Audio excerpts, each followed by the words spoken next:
지상의 생애를 살아간 모든 인생들은 인생의 어느 시점에서 누구나 삶의 고통을 정면으로 마주하는 때가 있을 것입니다. 그리고 우리는 언젠가 내가 쌓았던 그 모든 명성과 재산들, 그리고 아까운 인간관계들을 전체적으로 청산한 날이 올 것입니다. 이것이 인생의 진정한 모습입니다.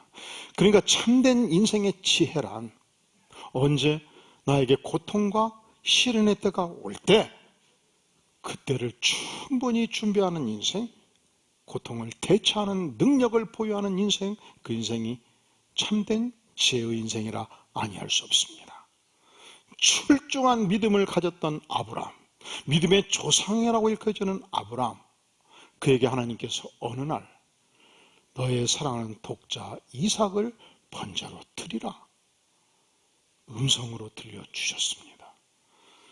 그렇게 애주지주 사랑으로 길렀던 아들을 하나님께 바치는 일이 어찌 인생의 큰 시련이 아니었겠습니까? 우리는 하나님께 묻지요. 왜 내 인생에 이 고난과 시련이 있습니까? 첫째로 내가 가지고 있는 진정한 믿음의 강도를 하나님께서 테스트하기 위해서 시련을 주실 수 있어요. 요셉, 그도 역시 위대한 믿음의 가문 출신이에요. 아브라함, 이삭, 야곱의 11번째 아들이었습니다. 그가 청소년 시절 형들에 의해서 죽임을 당할 뻔합니다.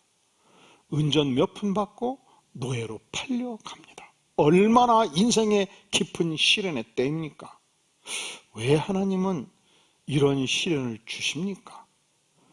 그는 이 시련을 통해서 가장 이 5천년 유대 기독교 역사 속에서 예수님의 성품을 닮은 인물로 알려진 것입니다. 시련이 그의 인격을 위대한 인격으로 만들었습니다. 그는 이 시련을 통해서 10명의 형들이 온전히 회개하도록 하나님께 인도를 했습니다. 12지파가 견고하게 하나님을 섬기는 지파로 만들었습니다. 70명의 일족이 한 가정이 애굽의 총리 대신으로서 그 목초지 고센 땅을 풀어파듬으로 200만 명의 거대한 민족으로 바꾸어지는 놀라운 사역을 일궈냈습니다. 왜 하나님 우리에게 고난과 시련을 주십니까? 이것이 우리의 깊은 질문이지요. 그런데 여러분, 인간이요, 성공하면 반드시 교만해요. 그러니까 웬만하면 성공하지 마세요. 성공이 그렇게 축복이 아니에요. 인간이요, 30대 IT 기업을 일으켜서 한 7년 만에 한 100억을 벌면요, 이 인간 망가지는 거예요. 그 감당이 안 돼요. 그러니까 내가 명예를 얻었다거나, 내가 세상에서 성공했다거나, 내가 많은 자금을 가졌다거나, 내가 20대 중반에 박사학위를 받았다거나, 그렇게 좋은 게 아니에요. 이 성공을 인간이 감당하기 어렵기 때문에 성공하면 반드시 교만할 수밖에 없기 때문에 인간은요, 언제든지 교만할 만반의 준비를 다 갖추고 있는 게 인생이에요. 여러분, 교회에서도 그렇습니다. 그냥 평범하게 주님을 섬길 때는 잘 인격이 안 드러나요. 그런데 큰 일을 맡아보면은 저분이 저런 분이었구나 나타나는 거예요. 인간이 본래 그런 존재란 말이죠. 하나님이 왜 우리 인생들에게 시련을 주십니까? 바울 사도는 위대한 학자였습니다. 그 시대 가장 출중한 학문의 인물 가말레엘 교수의 1급 수제자였어요. 그는 구약 성경의 정통한 자였습니다. 그가 예수 믿고 은혜를 받아가지고 성경을 13권이나 쓴 자입니다. 그가 지중해안 전체에 교회를 개척했던 인물입니다. 보통 인간이요, 학문을 하면 평생 그 학문 잘할 수 있어요. 보통 인간이요, 기업을 일으키면 삼성을 일으킬 수 있어요. 그런데 학문도 대성하고 또 활동성 있는 일도 완성하는 두 가지를 잘하는 인간은 거의 불가능해요. 목사도 그렇습니다. 이 목사가요, 열심히 활동을 해야 돼요. 신방도 열심히 해야 되고, 상담도 열심히 해야 되고, 지역사도 돌봐야 되고, 그리고 너무 열심히 활동하면 성도님들이 그럽니다. 우리 목사님은 그냥 머리가 비었어. 그러니까 뭐 또 해야 돼? 성경도 열심히 연구를 해야 돼요. 우리 허 목사님이 어려운 길을 가시는데 참 큰일 났네. 우린 이제 물러가는 세대지만 앞으로 창창한데 두 가지를 목숨 걸고 하셔야 돼. 어려워요. 여러분, 우리 목회자 볼 때 불쌍히 보세요. 한 목사님이 계셨습니다. 아주 그냥 활동성이 왕성했습니다. 열심히 신방을 하고 지역사회를 돌봤습니다. 천하를 떠돌았습니다. 그러니까 장로님들이 그런 생각을 하신 거예요. 목사님이 딱 다녔으면 첫 마디 딱 나오고 성경 읽으면 아따, 저 양반 또 10번째 저설교 하시네. 내가 해도 다 하겠다. 그래서 장로님들이 어렵게 당회에서 말씀을 드린 거예요. 목사님, 이제 우리가 신방도 많이 도와드릴 테니까 연구를 좀 하시면 어떻겠습니까? 그 나이도 나도 그 생각해서 내가 좀 연구를 해야 될 것인데, 뭐 방법이 없겠어. 목사님, 우리가 조를 짜서 아침에 출근해서 열쇠를 잠궈 놓겠습니다. 그거 좋겠네. 저녁에 열어주시면. 나도 한번 연구 좀 해보자고. 그래서 드디어 열쇠로 잠궜습니다. 그랬더니 30분도 안 돼서 열쇠를 끼고 나가셔버렸대요. 인간이요, 두 가지를 잘하기가 쉬워요, 어려워요? 그런데 지난 2000년 기독교 역사 속에서 최고의 학자가 바울사도고 가장 강력한 개척 선교사가 바울사도. 바울은 이 두 가지를 한 거예요. 여러분, 이런 인간들은 겸손할 수 있어요? 어려워요? 어렵지요. 그래서 하나님께서 육체에 가시를 주셨습니다. 너무 고통이 컸습니다. 하나님, 이 육체의 가시를 뽑아주시옵소서. 막 3개월, 6개월 이 금식기도 하면서 3번을 했는데 하나님께서 답변하셨어요. 내 은혜가 내게 족하도다. 뽑아주시겠다는 거예요. 가지고 살아라는 거예요. 뽑아주시겠다는 거예요. 가지고 평생 살아라는 거예요. 가지고 평생 살거라. 그것이 너의 인생이로다. 그래서 하나님, 너무하십니다. 이럴 수는 없습니다. 내가 어떻게 평생 이 가시를 안고 살아야 됩니까? 하다가 어느 날 깨달으신 거예요.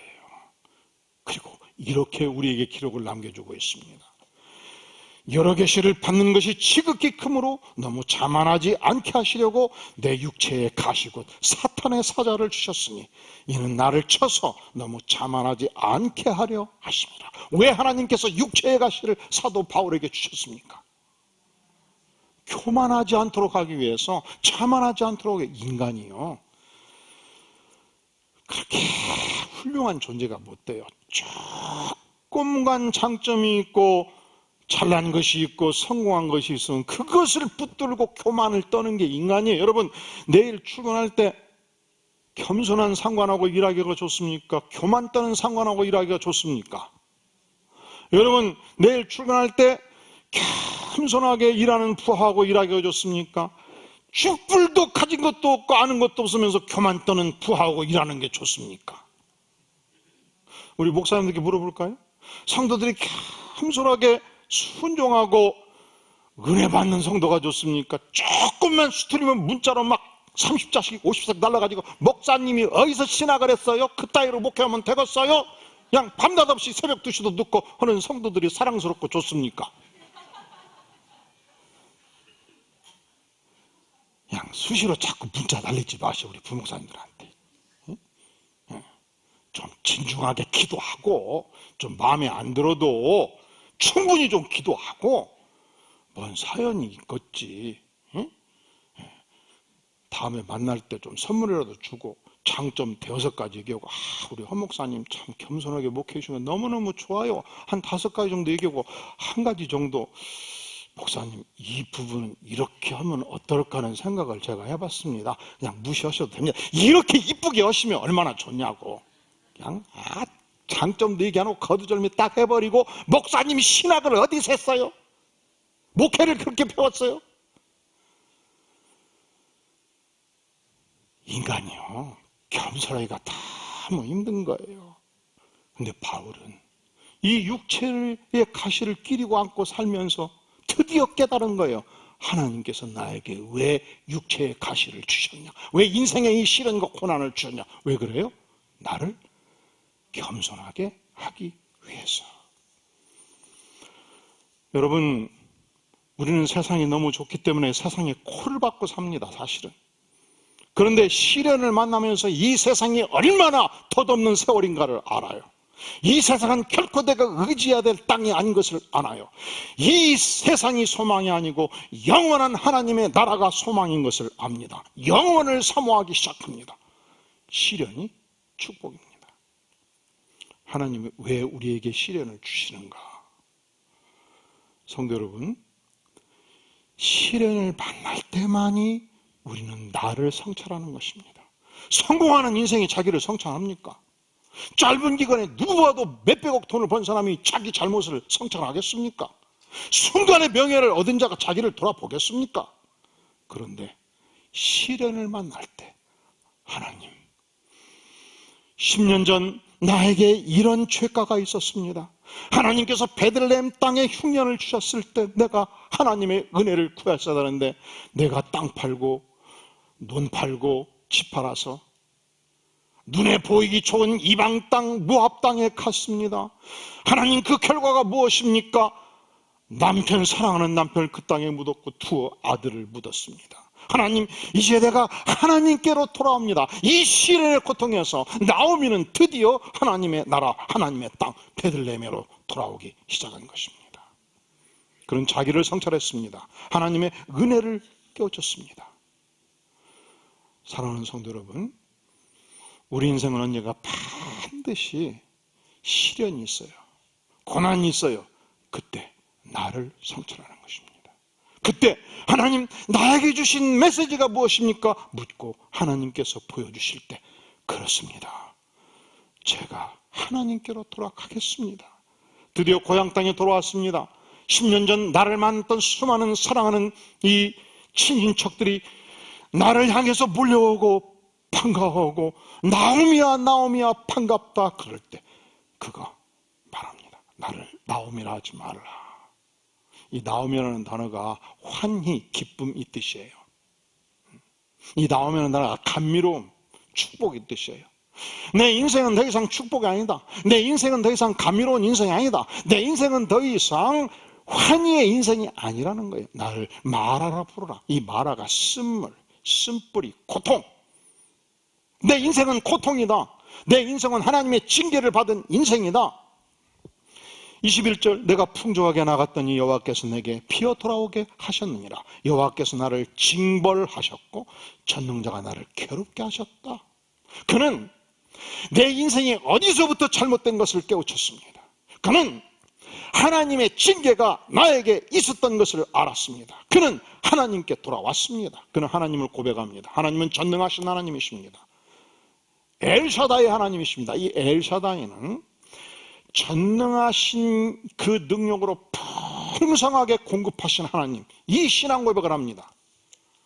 그러니까 그는 빈손으로 돌아오면서 하나님을 알았던 거예요. 내가 하나님께 돌아갈 때 하나님은 나를 돌보십니다. 내가 하나님께 돌아갈 때 하나님께서 다시 내 인생을 풍성하게 할 수 있는 하나님이십니다. 내가 하나님께 돌아갈 때 그 하나님은 전능하신 하나님이시며 엘샤다이 풍성하신 하나님이십니다. 사랑하시는 성도 여러분, 우리 인생은 언젠가 시련과 고난을 만나요. 하나님, 어찌해서 나에게 이런 고난을 주십니까? 이럴 수가 없습니까? 원망하지 마세요. 그때 그 안에 하나님의 뜻이 있습니다. 인내를 배우라는 메시지도 주십니다. 믿음의 강도를 테스트하는 힘도 주십니다. 나를 겸손케 하십니다. 더 중요한 것은 깊은 자아 성찰을 통해서 내 인생의 실수, 내 인생의 잘못, 내 인생의 죄가를 돌아보도록 하나님께서 인도하십니다.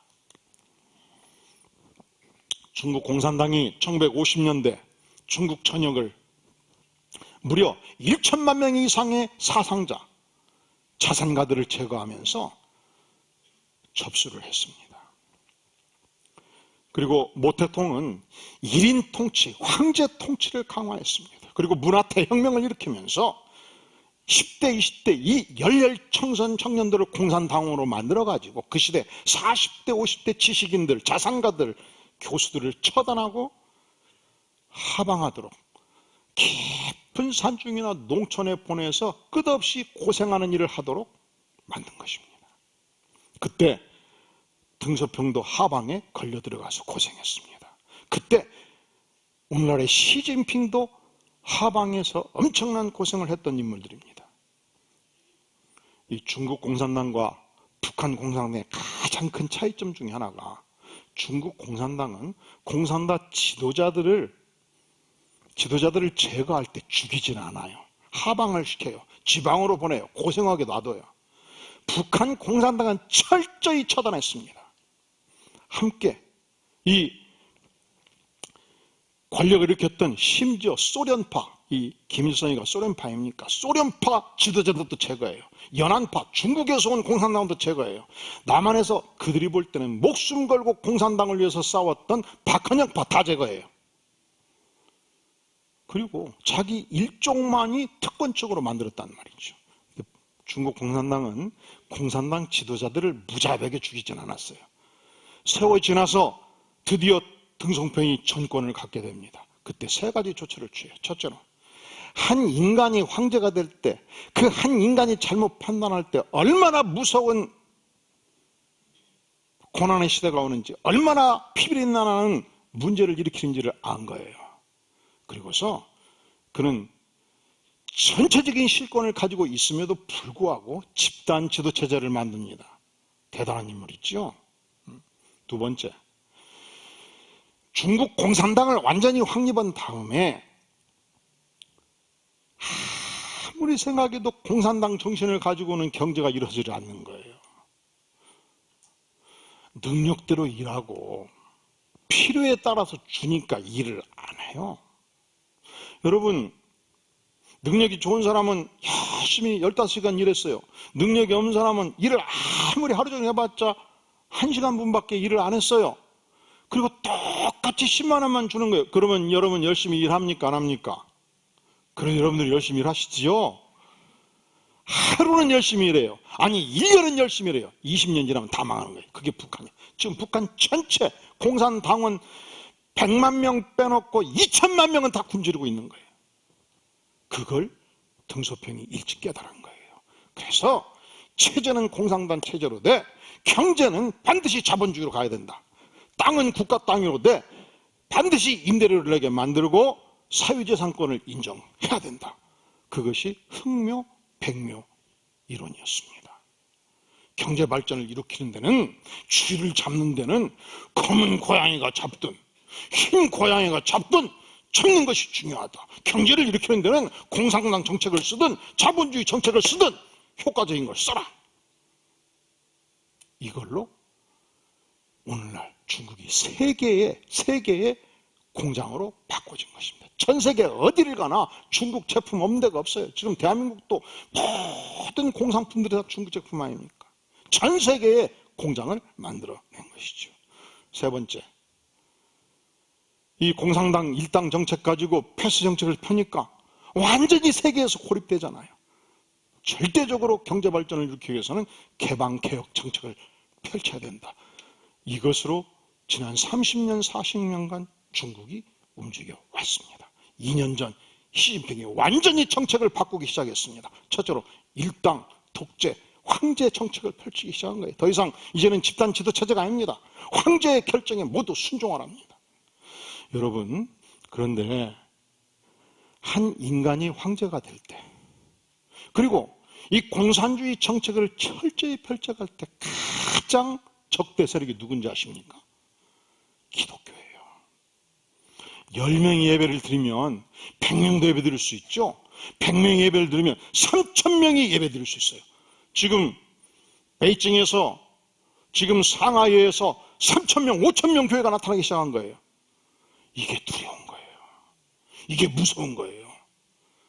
그래서 시진핑은 교회 말살 정책을 수립하고 모든 선교사를 중국에서 지난 3년 전부터 2년 전부터 추방하기 시작했습니다.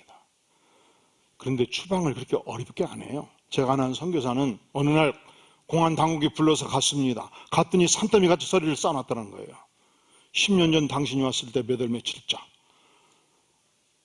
중국의 공산 지도자 누구 만나서 무슨 얘기했냐. 그랬더니 다 알고 있더라는 거예요. 10년간 단 하나 손을 안 댔는데 5년 전 누구를 만났냐, 산속에서 누구를 교육시켰냐, 다 가지고 있더라는 거예요. 그리고 마지막 체포돼서 평생 감옥 살래, 일주일 내에 중국 떠날래, 선택하라. 다 추방해버렸어요. 무서운 사람들이에요. 그리고 1년 전 중국 공산당은 이 우한 지역을 종교정책, 종교 탄압 정책 시범지역으로 지정을 했습니다. 그리고 지난 1년 동안 교회 건물들을 포크레인으로 철거하기 시작했습니다. 종탑을 불태웠습니다. 중국인 기독교 지도자들을 투옥을 시켰습니다. 성경을 불태웠습니다. 교회당 안에 시진핑 주석 사진을 걸도록 했습니다. 예배 중에 공산당 교육을 넣도록 했습니다. 그리고 중국 성경을 다시 만들기 시작했습니다. 성경 안에 성경을 개작하기 시작한 거예요. 공산당 이론을 집어넣고 시진핑 이론을 집어넣기 시작한 것입니다. 그리고 작년 11월부터 우한에 폐렴이 창궐하기 시작한 것입니다. 이 우한 폐렴으로 첫 번째 사망 환자가 교회 철거판장으로 밝혀졌습니다. 사도행전 12장 23절을 말씀합니다. 헤롯이 영광을 하나님께 돌리지 아니하므로 주의 사자가 곧 친히 벌레에게 먹혀 죽으니라. 헤롯, 그는 세상의 왕이었습니다. 그는 기독교 지도자가 아니었습니다. 헤롯, 그는 분모왕이었습니다. 그런데 그가 하나님께 영광을 돌리지 아니했기 때문에 하나님이 그를 치셨습니다. 벌레에 먹어서 그가 죽었다는 것입니다. 하나님이 누구를 가장 미워하시는지 아십니까? 예수를 믿든지 안 믿든지 교만한 자예요. 하나님께서 처단하기로 결심하시면 누군들 처단하지 못하겠습니까? 이 하나님의 심판 앞에, 이 하나님의 징계 앞에, 이 하나님의 만지심 앞에 나오미가 드디어 돌이켰고 하나님의 나라를 향해서 드디어 돌아오기 시작한 것입니다. 그리고 하나님의 은혜를 구하는 인생으로 바꾸어진 것입니다. 예수님은 비유로 많이 우리를 가르쳐 주셨죠. 그 중에 탕자의 비유, 아버지한테 둘째 아들이 유산을 청구를 했습니다. 이 거대한 유산을 가지고 아버지 눈 떠나서 멀리 여기 가서 허랑방탕하게 쾌락을 누렸습니다. 모든 재산을 탕진했습니다. 그가 가진 것이 없었기 때문에 새끼 양식을 위해서 돼지를 쳤습니다. 돼지가 먹는 쥐엄 열매로 새끼를 먹으면서 연명을 할 때 어느 날 아버지를 기억합니다. 누구를 기억한다고요? 내가 아버지의 집에 가면 수십 명의 품꾼이 있는데 우리 아버지는 품꾼들에게 먹을 것을 좋은 양식을 공급했지 않는가? 나는 이미 아들의 자격을 상실했지만 내가 일꾼의 한 사람으로 아버지 받아주시오 하면 아버지는 나를 받아주시지 않겠는가? 이 아버지를 기억해요. 그리고 아버지의 집을 향해서 걸어갑니다. 그런데 성경은요, 누가복음 15장 20절에서 아직도 거리가 먼데 아직도 저 통구밖에 안 들어오는 콩알만한 그 모습의 거리에서 아버지가 그를 봤다. 성경은 기록하고 있어요. 여러분, 아들이 돌아올 때 전화기가 없던 그 시절, 전보가 없던 그 시절, 아들은 내가 원하는 시간에 집에 가는 거예요. 새벽에 당도하면 새벽에 가고, 밤 11시에 당도하면 11시에 가고, 낮 2시에 당도하면 2시에 가고. 그러니까 아들이 아버지를 먼저 보는 것이지요. 성경은 그렇게 기록하고 있잖아요. 아직도 거리가 먼데 아버지가 아들을 보았다는 거예요. 어떻게 아버지가 아들을 먼저 볼 수 있습니까? 아버지는 오매목마 아들을 사랑했습니다. 아들을 기다렸습니다. 새벽에 눈을 뜨자마자 동구 밖에 나가서 아들이 오는 그 먼 길을 다시 봅니다. 식사를 하다가 가슴이 연칩니다. 아들을 기억합니다. 수저를 지우고 다시 동구 밖으로 나갑니다. 밤잠을 자다가 일어나서 다시 동구 밖으로 나갑니다. 이것이 아버지의 마음입니다. 이것이 육신의 아버지의 마음이고 이것이 전능하신 하나님 아버지의 마음입니다.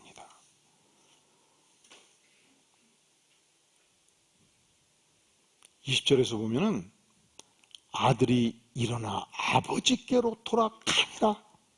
여러분, 우리가 하나님 아버지께로 가면 그분은 언제든지 나를 받아주십니다. 그분은 내가 잘못할 때 징계하시는 하나님이시지만 동시에 아버지께로 돌아가면 나를 맞아주시고 잔치를 베풀어 주시고 나를 지켜해 주시고 나를 보호해 주시는 전능하신 하나님이십니다. 나오미가 하나님의 땅으로 돌아갔을 때 22절, 나오미가 모압 지방에서 그의 며느리 모압 여인과 룻과 함께 돌아왔는데 그들이 언제? 보리 추수 시작할 때 베들레헴에 이르렀더라. 황금 들판에 황금색 보리가 온전히 추수할 때가 돼서 움직이고 있었습니다. 이건 저들에게 목숨만큼 중요한 사실이에요. 왜냐하면 하나님께서는 그 시대 경제적 약자들에게 두 가지 조처를 취해 주셨어요. 경제적 약자들에게 첫째로 전 지파 전 가족에게 가나안 땅을 똑같이 분배해 준 거예요. 공평 분배. 그리고 분배를 해도 한 50년 지나면 바꿔줄 수 있죠. 내가 허랑방 당해서 제대로 관리를 못하면 빚지고 그러면 팔아버릴 수 있잖아요. 그런데 50년이 지나면 아무 조건 없이 다시 그 가문으로 돌아가게 만들어 놓은 거예요. 여러분, 하나님은 이 평등주의 사상, 진보 사상을 굉장히 중요시하는 분이에요. 깜짝 놀라시네. 하나님은 빈부격차가 너무 심해서 고통하는 자가 끝없이 가난한 거 별로 원치 안 하시는 분이에요. 그렇게 법을 정하신 거예요. 두 번째로 하나님께서는 내 경작지에 경작을 열심히 하되 추수할 때는 고랑을 하나, 둘, 셋, 넷, 다섯 고랑 있으면 네 고랑 정도는 깨끗이 추수하고 다섯 번째 고랑은 추수하지 말고 놔두라고 그랬어요. 근데 세 번째 고랑을 쭉 하다 보니까 3분지를 또 못했네. 그러면 다시 돌아와서 꺾지를 말라. 그대로 놔두라고 그랬어요. 그래야 이방인들은 땅을 소유할 수 없었습니다. 저들이 굶주릴 수 있지 않겠습니까? 과부와 포화들 굶주릴 수 있었습니다.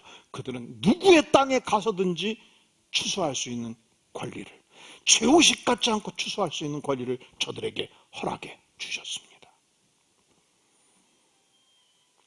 그렇다고 그러잖아요. 하나님은 경제적 약자들을 너무 사랑하시는 거예요. 사회적 약자들을 사랑하시는, 그래서 교회가 저들을 돌보고 국가가 저들을 돌보는 거예요. 그런데 나오미가 지금 고향 땅에 돌아올 때 그는 가진 것이 아무것도 없잖아요. 그는 들판에서 황금빛 포리가 추수되지 않은 채 움직일 때 하나님께서 저것을 통해서 나를 먹여주신다는 것을 이미 알고 있었던 것입니다. 뿐만 아니라 이 외로운 여인에게 믿음 좋은 통역자 룻을 허락해 주셨습니다. 룻을 통해서 함께 믿음으로 전진하는 삶의 영광을 알도록 보여주신 것입니다.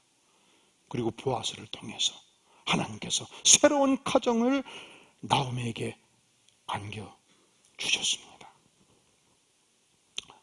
사랑하는 성도 여러분, 우리가 하나님께로 나아가면 하나님은 언제든지 우리를 받아주십니다.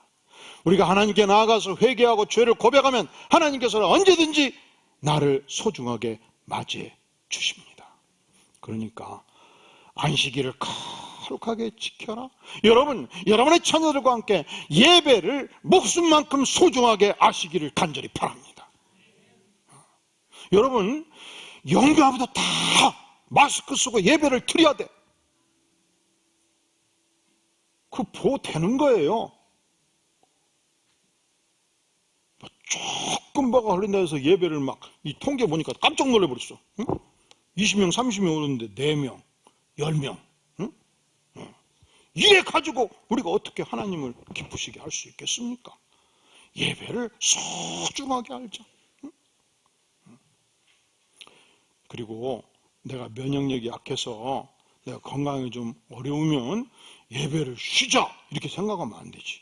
내가 마스크를 쓰고 8시 예배라도 드리자.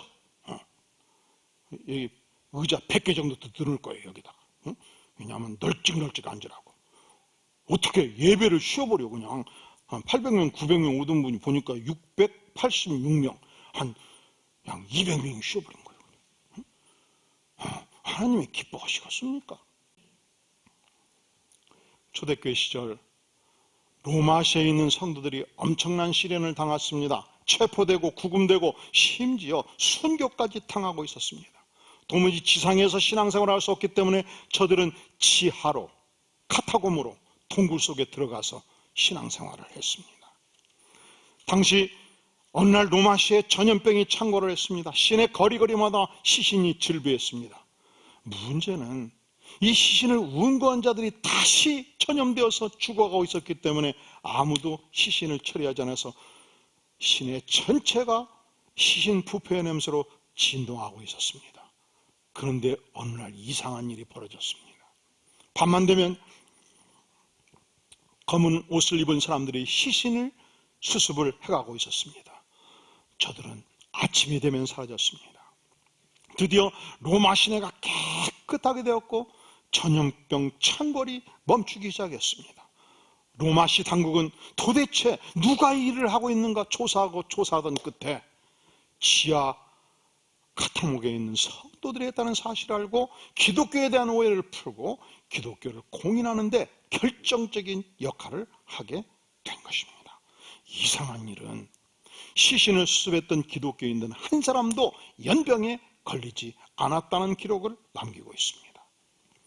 마가복음 16장 17절을 말씀합니다. 믿는 자들에게는 이런 표적이 따르니 곧 그들이 내 이름으로 귀신을 쫓아내며 새 방언을 말하며 뱀을 집어 올리며 무슨 독을 마실지라도 해를 받지 아니하며 무슨 독을 마실지라도 해를 받지 아니하며 병든 사람에게 손을 얹은 즉 나으니라.